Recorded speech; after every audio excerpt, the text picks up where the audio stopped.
Hello, everyone. Man, it's been a long time. So sorry. So much going on. Had a wonderful conference at Rhode Island in Providence at their diocese. The cathedral was absolutely beautiful. They have a brand new bishop, and he is so holy. You could just tell his homily was fabulous. And I got to meet him briefly, but I met amazing women on the journey.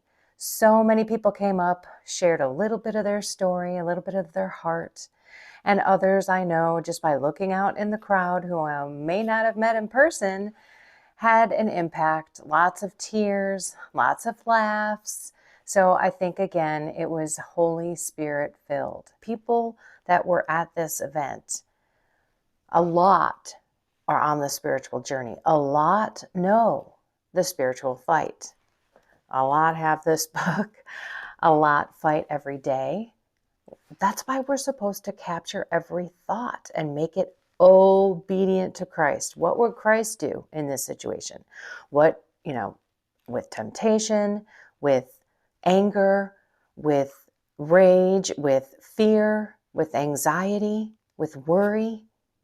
I mean, everything that comes at us in life, we could be in despair, we could be, doubting that God's there. And that is the opposite of faith and hope.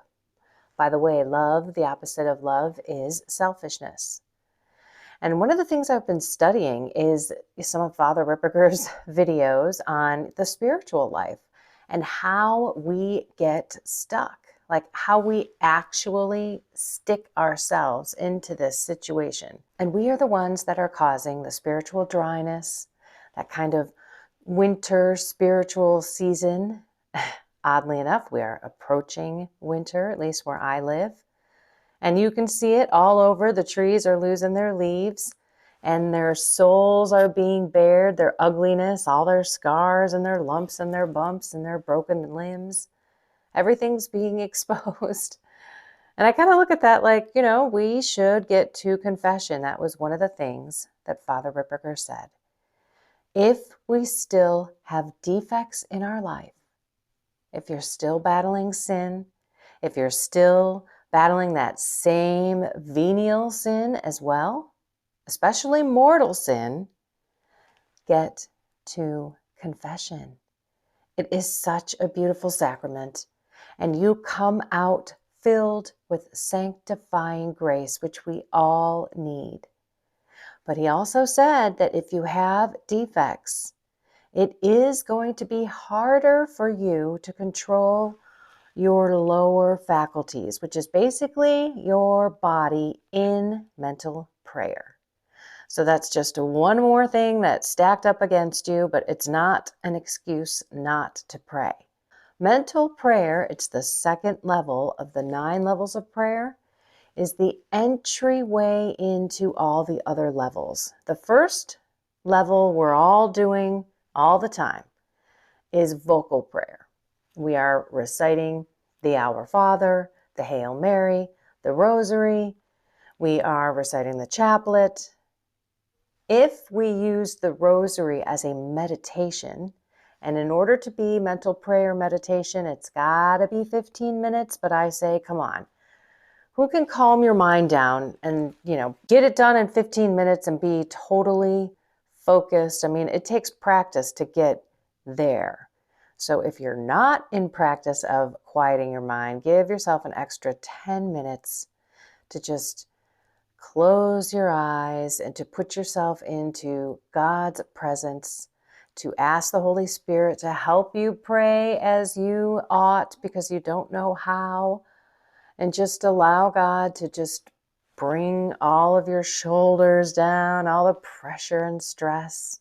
Say, I give it all to you, Lord. Keep a pad and paper by you, jot down things that come to your head that drag you out of focus, and then just bring your mind back to God's presence. It'll get easier and easier. And it is like a little gentle move of just your will and your mind and your focus. I like to close my eyes because I don't get distracted by stuff that way. I also like to pray in the morning. As you know, I've been getting up at 5 and now it's getting lighter earlier because we just turned the clocks back. I'm not liking that. I don't want to get up at 4 to be praying in, the morning hours, but I am having to close my eyes so that I can focus more on the prayer. Now, that doesn't help if you're reading the prayer. I am praying audibly with some videos on YouTube and also some stuff on the Relevant Radio app. And that's my novena to our sorrowful mother. And I pray the rosary there because it's a short and sweet one, because I have a big morning, as you know. I pray for about an hour and a half. That is actually before I read the readings of the day, and that is where my mental prayer begins. And I look at something that sticks out in those daily readings, a word, a phrase, a theme, something like that. And then if it does, great. I sit with it and I allow God to speak to me and say, okay, Lord, what do you mean by this?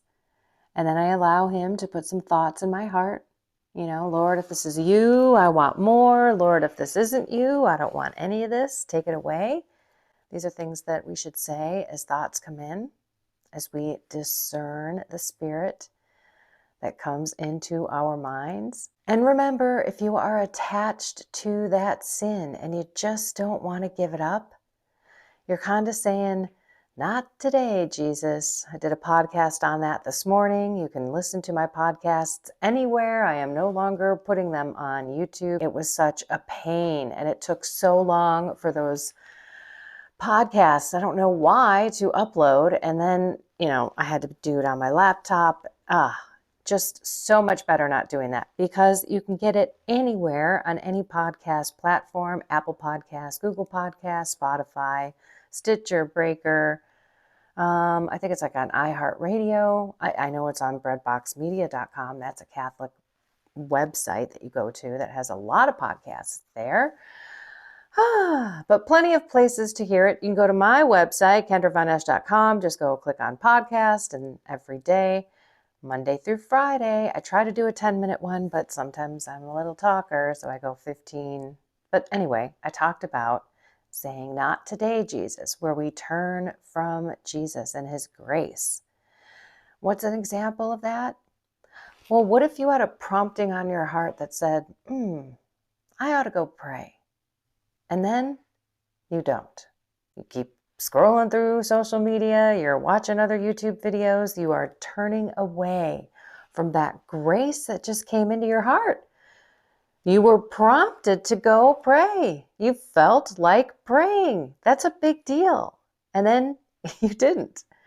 So that's kind of like, not today, Jesus, not today.